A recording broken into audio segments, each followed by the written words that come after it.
Watanzania tuendelee kuungana na kushikamana na mgombea wetu wa rais. Kwa miaka 5 ijayo chini ya Dr. Samia Suluhu Hassan, nchi yetu iko salama.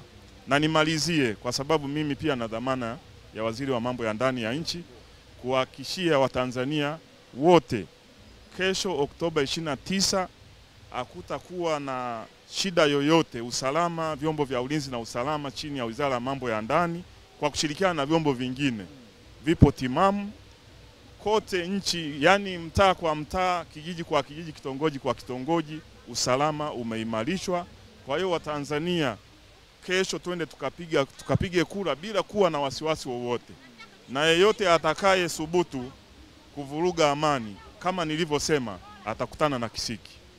Kwa hiyo niwaombe vijana wenzangu wa Tanzania, mikoa yote, wilaya zote, kesho tutoke tukatimize wajibu wetu wa kumchagua kiongozi tunayemtaka.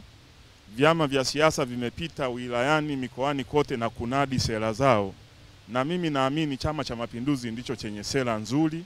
Kwa hiyo niwaombe vijana wa Tanzania tumchague mgombea wetu wa urais Dr. Samia Suluhu Hassan, alafu tuungane naye ili kujenga mustakabali wa nchi yetu.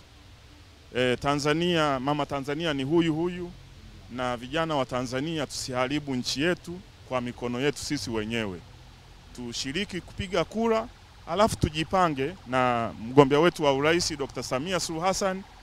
Mimi niwahakikishie vijana wenzangu, ilani ya Chama cha Mapinduzi ya miaka 5 ijayo imemulika vizuri kijana Mtanzania. Kwa hiyo hatuna sababu ya kutopiga kura ili tuendelee kujenga nchi yetu tukiwa wamoja na tukiwa na amani na usalama.